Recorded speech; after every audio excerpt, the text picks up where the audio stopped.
नमस्कार दोस्तों, स्वागत है आपका हमारे YouTube चैनल जरधारी क्लासेस में।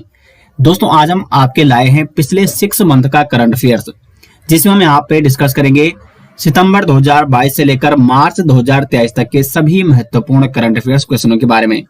ये क्लासेज, ये सीरीज दोस्तों स्पेशली आपके लिए जो फॉरेस्ट गार्ड का एग्जाम आपका होने वाला है उसके लिए है, क्योंकि यूकेपीएससी के माध्यम से वो एग्जाम कराया जा रहा है और यूकेपीएससी पिछले 1 साल का 6 मंथ का करंट अफेयर्स हर एग्जाम में पूछता है और 5 या 6 क्वेश्चन जरूर करंट अफेयर्स के पूछे जाते हैं। वो आपने पिछले एग्जाम में देखा होगा, तो इसलिए पिछले 6 मंथ का करंट अफेयर्स यहाँ पे देखना जरूरी है। तो दोस्तों ये जो कंप्लीट सीरीज है ये आपके लिए स्पेशली क्लासेस है फॉरेस्ट गार्ड एग्जाम के लिए, जो कि 9 अप्रैल को होने वाला है। और पिछले साल का करंट अफेयर्स उसकी अगर आपको ई बुक चाहिए 2022 वार्षिकांक, तो लिंक आपको मिल जाएगा वीडियो के डिस्क्रिप्शन में। तो शुरू करते हैं दोस्तों आज का लेक्चर। पहला क्वेश्चन है, निम्नलिखित में से किस चक्रवात ने सबसे लंबे समय तक सक्रिय रहने वाला उष्णकटिबंधीय चक्रवात का रिकॉर्ड बनाया है? तो सबसे लंबे समय तक सक्रिय रहने वाला उष्णकटिबंधीय चक्रवात जो बन गया है वो है चक्रवात फ्रेडी। सी ऑप्शन हो जाएगा सही आंसर। इससे पहले जो ये रिकॉर्ड था ये था हरिकेन टाइफून जॉन के नाम, लेकिन अब चक्रवात फ्रेडी जो कि बन चुका है रिकॉर्ड सबसे लंबे समय तक सक्रिय रहने वाला उष्णकटिबंधीय चक्रवात। क्वेश्चन नंबर 2 है यहाँ पे, किस जहाज ने 26 फरवरी से 16 मार्च 2023 तक खाड़ी क्षेत्र में अंतरराष्ट्रीय समुद्री अभ्यास कटलास एक्सप्रेस 23 में भाग लिया है? तो अब देखो, पहले इस अभ्यास को आप समझ, जो अंतरराष्ट्रीय समुद्री अभ्यास कटलास एक्सप्रेस 23 है, ये दोस्तों लगभग 50 से अधिक देशों द्वारा इसमें भाग लिया गया है और इसका उद्देश्य क्या है? समुद्री सुरक्षा को बढ़ाना और समुद्री वाणिज्य के लिए क्षेत्र में समुद्री लेन को सुरक्षित रखना। तो ये इसका मुख्य उद्देश्य है, जिसमें 50 से अधिक देशों ने भाग लिया है। और इसमें भारत के कौन से जहाज ने भाग लिया है? तो वो है INS त्रिकांड ने। डी ऑप्शन हो जाएगा यहाँ पे सही आंसर। और ये अभ्यास कब से कब तक चला? 26 फरवरी से 16 मार्च 2023 तक खाड़ी क्षेत्र में ये अभ्यास चला, जिसमें INS त्रिकांड ने भाग लिया है। बढ़ते हैं आगे। क्वेश्चन नंबर 3 है, पहला भारतीय नौसेना कमांडर सम्मेलन किस पहले स्वदेश निर्मित विमान वाहक पोत पर आयोजित किया जाएगा? तो पहला जो भारतीय नौसेना कमांडर सम्मेलन है वो दोस्तों आयोजित किया जाएगा INS विक्रांत पर। मोस्ट इंपोर्टेंट क्वेश्चन है दोस्तों, INS विक्रांत पर आयोजित किया गया है भारतीय नौसेना कमांडर सम्मेलन, ठीक है। और ये INS विक्रांत जो कि स्वदेश निर्मित विमान वाहक पोत है। ए ऑप्शन हो जाएगा इसका सही आंसर। क्वेश्चन नंबर 4 है, IAF यानी इंडियन एयर फोर्स में लड़ाकू इकाई की कमान संभालने वाली पहली महिला अधिकारी कौन बन गई है? शालिजा धामी, अवनी चतुर्वेदी, अभिलाषा बराक या मोहन सिंह जीतवाल? सही आंसर हो जाएगा शालिजा धामी। क्वेश्चन नंबर 5 है, भारतीय महिला क्रिकेट टीम ने किस टीम को हराकर पहला under 19 women's cricket world cup का खिताब जीता है? तो भारतीय महिला क्रिकेट टीम ने इंग्लैंड क्रिकेट टीम को हराकर पहला under 19 women's cricket world cup का खिताब जीता है। ये पहली बार आयोजित किया गया था पहला under 19 women's cricket world cup, जिसका फाइनल खिताब जीता है भारतीय क्रिकेट टीम ने, और किसको हराकर? इंग्लैंड क्रिकेट टीम को। और अंडर 19 वीमेंस क्रिकेट भारत की जो कप्तान थी वो थी शेफाली वर्मा। अब देखो दोस्तों, आजकल WPL, प्रथम WPL वुमेन प्रीमियर लीग भी आयोजित किया गया था भारत में, और इसकी चैंपियन कौन बनी है? तो ये खिताब जो जीता है, विजेता कौन रही है? तो वो रही है मुंबई इंडियंस, और उपविजेता रही है यहाँ पे तो वो रही है दिल्ली, ठीक है, दिल्ली कैपिटल्स, ठीक है। तो मुंबई की कप्तान थी हरमनप्रीत कौर, और यहाँ पे जो विजेता रही टीम और उपविजेता कौन रही है? वो रही है दिल्ली कैपिटल। फर्स्ट जो संस्करण था WPL का। आगे बढ़ते हैं क्वेश्चन नंबर 6 की ओर। प्रधानमंत्री नरेंद्र मोदी ने हाल ही में कितने रुपए का सिक्का जारी किया है? तो प्रधानमंत्री नरेंद्र मोदी ने 75 रुपए का सिक्का जारी किया है। ये कब किया है? तो दिल्ली के करियप्पा ग्राउंड में एनसीसी रैली में भाग लिया जब प्रधानमंत्री नरेंद्र मोदी ने, तो एनसीसी के 75 साल पूरे होने के अवसर पर एनसीसी राष्ट्रीय cadet corps national cadet corps के 75 साल पूरे होने पर प्रधानमंत्री नरेंद्र मोदी ने 75 रुपए का सिक्का जारी किया। आगे बढ़ते हैं क्वेश्चन नंबर 7 की ओर। निम्न में से किस गार्डन का नाम बदलकर अमृत उद्यान रख दिया गया है, जिसे हाल ही में आम जनता के लिए खोल दिया गया है? ऑप्शन है Ashok garden, Akbar garden, Changez garden या मुगल गार्डन। तो अमृत उद्यान यहाँ पे जो रखा गया है वो रखा गया है मुगल गार्डन का नाम। तो मुगल गार्डन का नाम अब क्या होगा? अमृत उद्यान। क्वेश्चन नंबर 8 की ओर बढ़ते हैं। किसने नए लेखा महानियंत्रक के रूप में कार्य संभाला है? तो नए लेखा महानियंत्रक के रूप में कार्य संभाला है यहाँ पे एस दुबे जी ने। बी ऑप्शन हो जाएगा यहाँ पे सही आंसर। और एस दुबे जो कि 28वें महालेखा नियंत्रक है। ठीक है, तो महालेखा नियंत्रक कितने महालेखा नियंत्रक बने हैं यहाँ पे एस दुबे? 28वें महालेखा नियंत्रक यानी सीजीए के रूप में इन्हें नियुक्त किया गया है। और अगर हम बात करें इससे पहले एस दुबे क्या थे, तो इससे पहले दुबे अतिरिक्त लेखा नियंत्रक और सार्वजनिक वित्तीय प्रबंधन प्रणाली में वो कार्यभार उनके पास था, और अब ये बन चुके हैं 28वें महालेखा नियंत्रक। आगे बढ़ते हैं क्वेश्चन नंबर 9 की ओर। चुनावी लोकतंत्र 2023 में चुनावी लोकतंत्र सूचकांक 2023 में भारत कौन से स्थान पर रहा? इंपॉर्टेंट क्वेश्चन है दोस्तों, क्योंकि सूचकांक अक्सर एग्जाम में पूछे जाते हैं। तो चुनावी लोकतंत्र सूचकांक 2023 में भारत रहा है 108वें स्थान पर। सी ऑप्शन हो जाएगा सही आंसर। आगे बढ़ते हैं क्वेश्चन नंबर 10 की ओर। मुख्यमंत्री पुष्कर सिंह धामी ने किस जिले में काली नदी पर प्रस्तावित 110 meter span double lane motor पुल का शिलान्यास किया है? तो ये उत्तराखंड से संबंधित क्वेश्चन है। उत्तराखंड के मुख्यमंत्री पुष्कर सिंह धामी ने 110 meter span double lane motor पुल का शिलान्यास किया है पिथौरागढ़ जनपद में। सी ऑप्शन हो जाएगा सही आंसर। पिथौरागढ़ जनपद के धारचूला में भारत और नेपाल के बीच दोस्तों काली नदी पर जो ये प्रस्तावित 110 meter span double lane motor पुल था, इसका शिलान्यास किया गया है मुख्यमंत्री पुष्कर सिंह धामी द्वारा। तो ये पुल है भारत और नेपाल के मध्य। क्योंकि काली नदी मैंने आपको कई बार जब मैंने रिवर्स सिस्टम पढ़ाया था उत्तराखंड का, तो उसमें जो काली नदी है वो पिथौरागढ़ यानी भारत और नेपाल का क्या बनाती है? सीमा बनाती है। तो इसी काली नदी पर यहाँ पे ये पुल जो प्रस्तावित था, इसका शिलान्यास किया गया है पिथौरागढ़ के धारचूला में मुख्यमंत्री पुष्कर सिंह धामी द्वारा। क्वेश्चन नंबर 11 है। बैंकॉक में आयोजित 7वीं एशियन जी-जुत्सु चैंपियनशिप में उत्तराखंड के जयप्रकाश ने कांस्य पदक जीता। यह किस जिले के निवासी हैं? तो उत्तराखंड के जयप्रकाश ये है उधम सिंह नगर के निवासी, उधम सिंह नगर जनपद से संबंधित है जयप्रकाश, जिन्होंने बैंकॉक में आयोजित 7वीं एशियन जिu-जित्सु चैंपियनशिप में कांस्य पदक हासिल किया। तो इसका हो जाएगा डी ऑप्शन सही आंसर। क्वेश्चन नंबर 12 है। उत्तराखंड के कितने शिक्षक शिक्षिकाओं को शैलेश मटियानी राज्य शैक्षिक पुरस्कार 2022-23 से सम्मानित किया गया? तो 17 टीचरों को, उत्तराखंड के 17 शिक्षकों को शैलेश मटियानी राज्य शैक्षिक पुरस्कार 2022-23 से सम्मानित किया गया। आगे बढ़ते हैं क्वेश्चन नंबर 13 की ओर। विश्व नागरिक सुरक्षा दिवस कब मनाया जाता है? तो विश्व नागरिक सुरक्षा दिवस मनाया जाता है 1 मार्च को।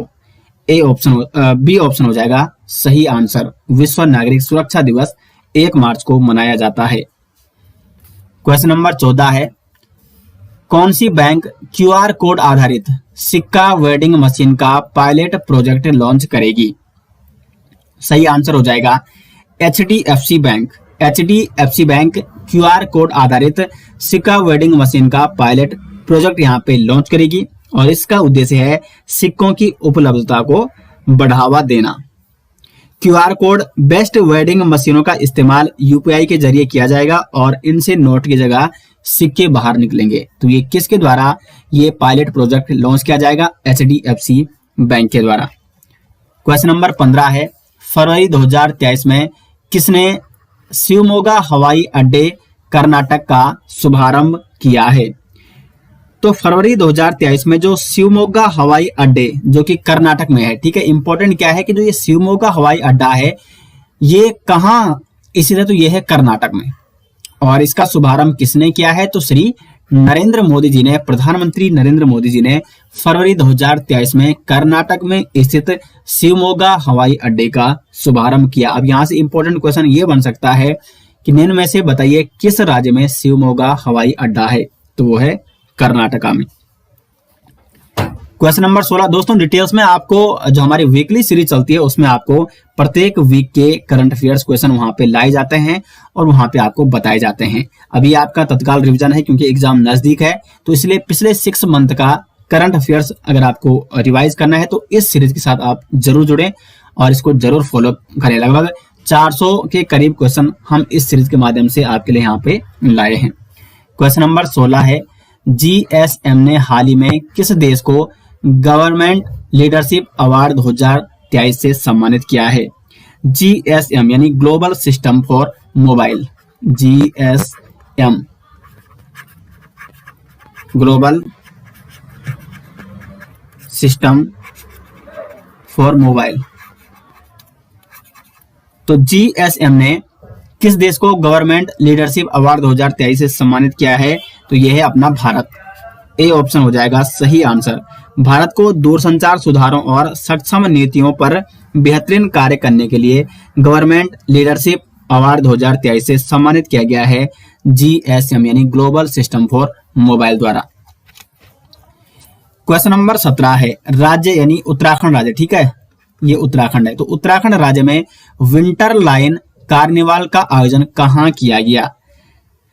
तो उत्तराखंड राज्य में दोस्तों विंटर लाइन कार्निवाल का आयोजन किया गया है मसूरी में।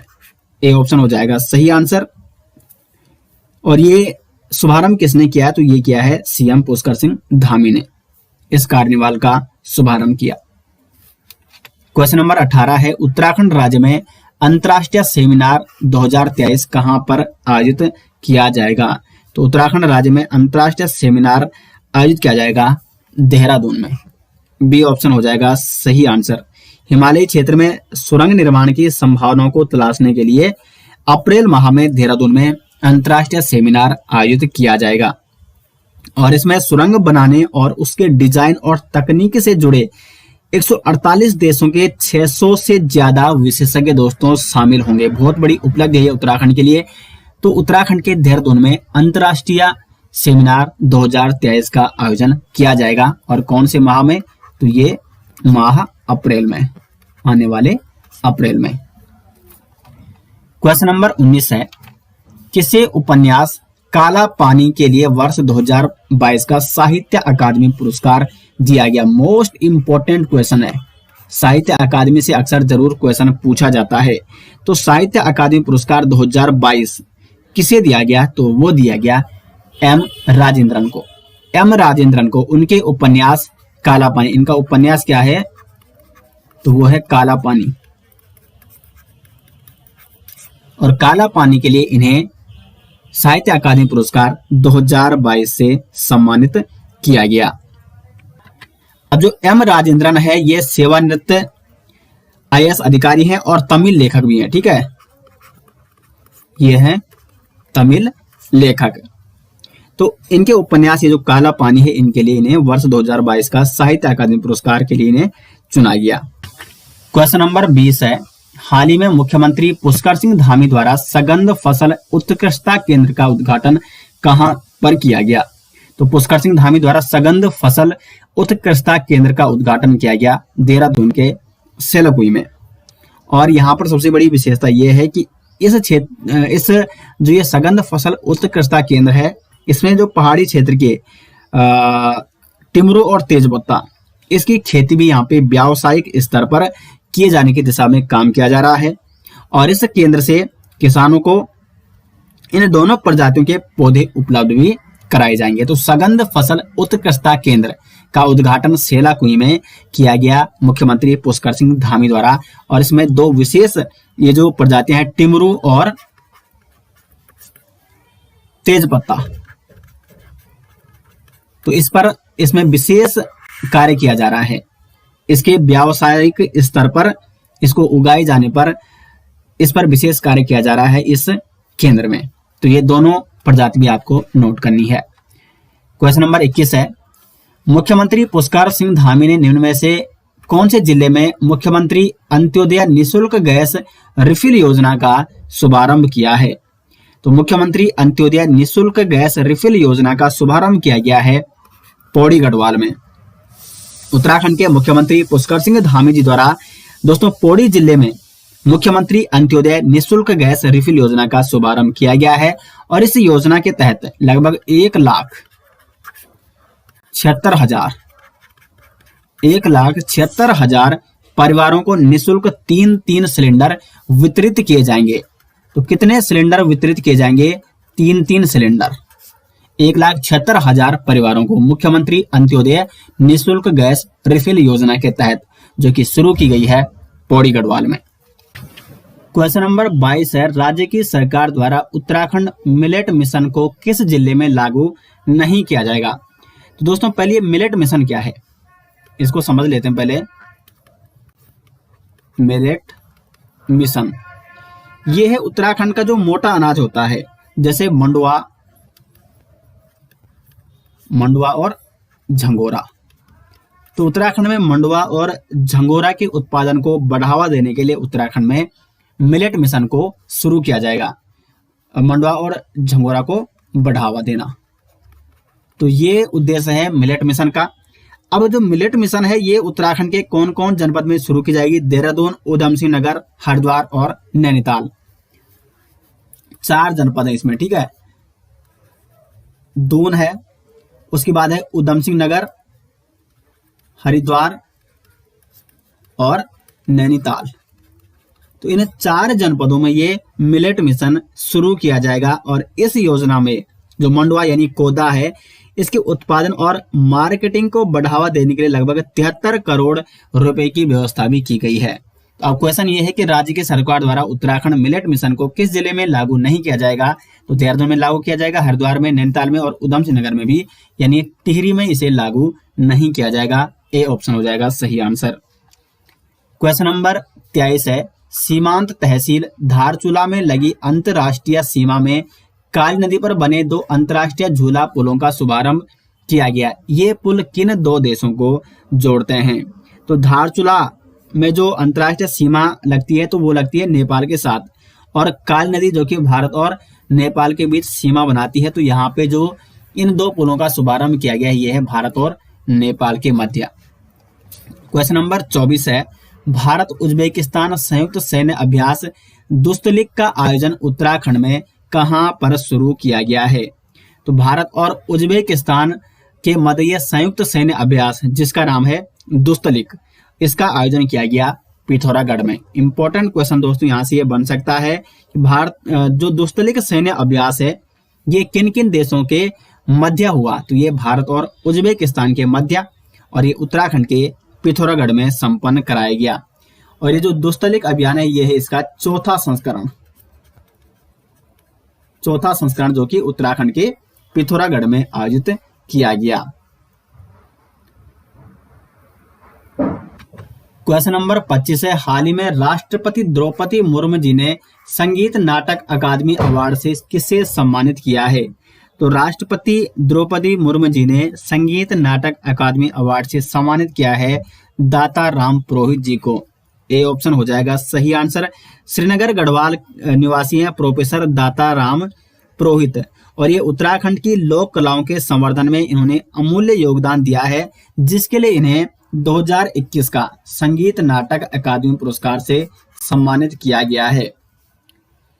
ठीक है, तो संगीत नाटक अकादमी अवार्ड 2021 ये मिला है दाताराम पुरोहित को। क्वेश्चन नंबर 26 है, विदेश मंत्री एस जयशंकर ने किस देश में सरदार वल्लभ भाई पटेल की प्रतिमा का अनावरण किया है? तो एस जयशंकर जो कि विदेश मंत्री है उन्होंने फिजी देश में, ए ऑप्शन हो जाएगा सही आंसर, फिजी में सरदार वल्लभ भाई पटेल की प्रतिमा का अनावरण किया। क्वेश्चन नंबर 27 है, किस स्पेस एजेंसी द्वारा दुनिया का पहला क्लाउड निर्मित प्रदर्शन उपग्रह जेनुस 1 सफलतापूर्वक लॉन्च किया गया है? सही आंसर हो जाएगा इसरो द्वारा। इसरो स्पेस एजेंसी द्वारा दुनिया का पहला क्लाउड निर्मित प्रदर्शन उपग्रह जेनुस 1 का सफलतापूर्वक यहाँ पे लॉन्च किया गया है। और इसकी लॉन्चिंग इसरो के जो मिनी रॉकेट है SSLV D2 के माध्यम से सफलतापूर्वक अपनी कक्षा में पहुंचाया गया है इस उपग्रह को जो ये जानुस 1 है। क्वेश्चन नंबर 28 है, पशु चिकित्सा के लिए मोबाइल एम्बुलेंस सेवा शुरू करने वाला उत्तराखंड देश का कौन सा राज्य बना है? तो पशु चिकित्सा के लिए मोबाइल एम्बुलेंस सेवा करने वाला उत्तराखंड बना है देश का तीसरा राज्य। बी ऑप्शन हो जाएगा यहाँ पे सही आंसर। इस योजना को शुरू करने में अब तक हम राज्यों की बात करें तो कर्नाटक और मेघालय के बाद पहले इस योजना को शुरू किया था कर्नाटक, उसके बाद इस योजना को शुरू किया था मेघालय ने, और अब तीसरे नंबर पे यहाँ पे ये योजना शुरू की गई है उत्तराखंड द्वारा पशु चिकित्सा के लिए मोबाइल एम्बुलेंस सेवा। तो इसे शुरू करने वाला उत्तराखंड तीसरा राज्य बन गया है। यहाँ पे अगर जो ये मोबाइल एम्बुलेंस सेवा है इसमें टोल फ्री जो नंबर है वो है 1962, ठीक है। तो इसके माध्यम से जो पशुपालक है वो एम्बुलेंस चिकित्सा सेवा ले सकेंगे और इस एम्बुलेंस में पशु चिकित्सा की सभी सुविधाएं उपलब्ध होंगे। तो तीसरा राज्य बन चुका है उत्तराखंड। क्वेश्चन नंबर 29 है, किस ओलंपिक पदक विजेता खिलाड़ी ने फिट इंडिया स्कूल सप्ताह के शुभंकर तूफान और तूफानी का शुभारंभ किया है? तो फिट इंडिया स्कूल सप्ताह इसका जो शुभंकर रहा है वो रहा है तूफान और तूफानी, जिसका शुभारंभ किया है PV सिंधु ने। आगे बढ़ते हैं क्वेश्चन नंबर 30 की ओर। भारतीय सेना द्वारा किस राज्य में वालोंग मेले का आयोजन किया गया है? इंपॉर्टेंट क्वेश्चन है। अरुणाचल प्रदेश में भारतीय सेना द्वारा वालोंग मेले का आयोजन किया गया है। अब ये वालोंग मेला कब आयोजित किया गया? 10 नवंबर 2022 को, जो वालोंग में लड़ाई हुई थी, ठीक है। तो वालोंग की लड़ाई की जो हीरक जयंती समारोह है, इस अवसर पर वालोंग मेला का आयोजन किया गया है 10 नवंबर 2022 को भारतीय सेना द्वारा। और इसका उद्देश्य क्या है? 1962 के चीनी आक्रमण के खिलाफ भारतीय क्षेत्र की रक्षा करते हुए भारतीय सेना के नायाब बहादुरी और बलिदान को याद करते हुए 10 नवंबर 2022 को वालोंग मेले का आयोजन किया गया था। तो ए ऑप्शन हो जाएगा इसका सही आंसर। क्वेश्चन नंबर 31 की ओर बढ़ते हैं। हाल ही में उत्तराखंड सरकार ने पहली बार किस बोर्ड का गठन किया है? सही आंसर हो जाएगा प्राकृतिक कृषि बोर्ड का गठन पहली बार किया है उत्तराखंड सरकार ने। क्वेश्चन नंबर 32 की ओर बढ़ते हैं। किस राज्य की तर्ज पर उत्तराखंड राज्य में परिवार पहचान पत्र शुरू की जाएगी? सही आंसर हो जाएगा ऑप्शन आप दे सकते हैं हरियाणा, राजस्थान, गुजरात और ए और बी दोनों। तो हरियाणा राज्य की तर्ज पर उत्तराखंड राज्य में परिवार पहचान पत्र शुरू किया जाएगा, जिसके माध्यम से केंद्र और राज्य सरकार की जो योजनाएं हैं उनका लाभ उत्तराखंड के परिवारों तक सीधे पहुंच जाएगा। तो हरियाणा राज्य की तर्ज पर उत्तराखंड राज्य में भी परिवार पहचान पत्र शुरू की जाएगी। क्वेश्चन नंबर 33 है। हाल ही में रानीपुर को किस राज्य का चौथा और देश का 53वां टाइगर रिजर्व बनाया गया है? तो सही आंसर हो जाएगा उत्तर प्रदेश के रानीपुर को राज्य का चौथा और देश का 53वां टाइगर रिजर्व बनाया गया है।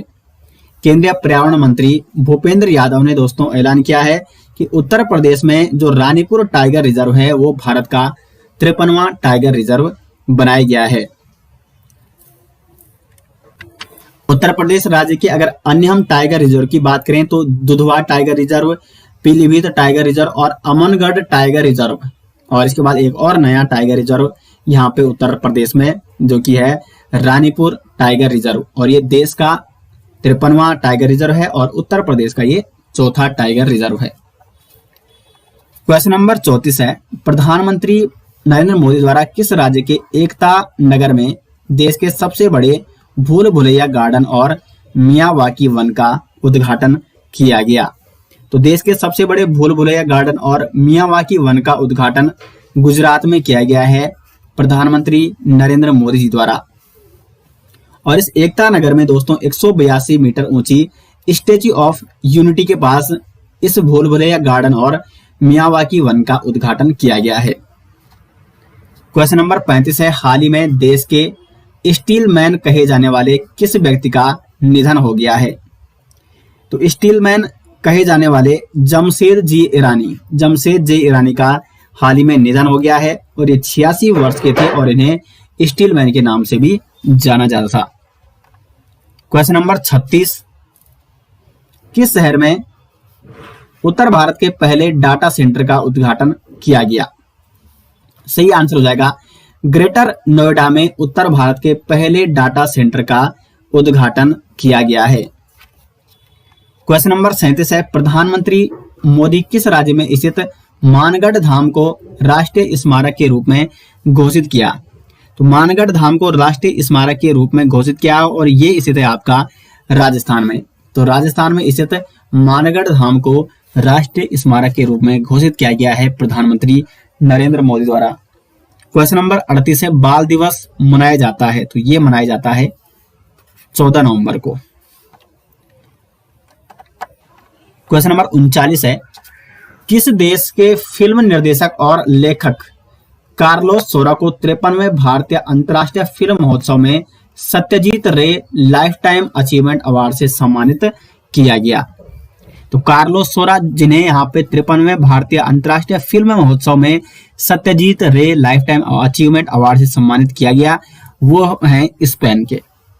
डी ऑप्शन हो जाएगा यहाँ पे सही आंसर। और इन्हें सत्यजीत रे लाइफ टाइम अचीवमेंट अवार्ड 2022 से सम्मानित किया गया कार्लोस सोरा को।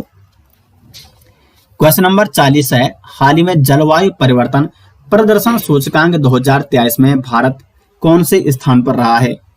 तो भारत रहा है जलवायु परिवर्तन प्रदर्शन सूचकांक 2023 में 8वें स्थान पर। सी ऑप्शन हो जाएगा सही आंसर।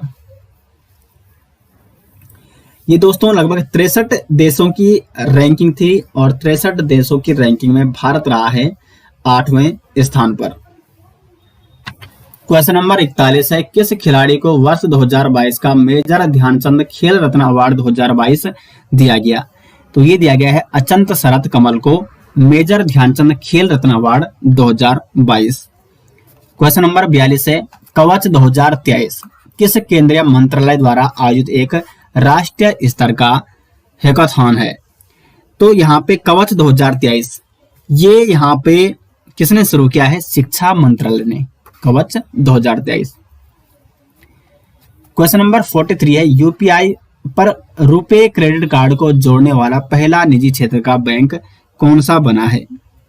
सही आंसर हो जाएगा HDFC बैंक, जो कि यूपीआई पर रुपे क्रेडिट कार्ड को जोड़ने वाला पहला निजी क्षेत्र का बैंक बन चुका है HDFC बैंक। क्वेश्चन नंबर 44 है, अंतर्राष्ट्रीय मातृभाषा दिवस मनाया जाता है?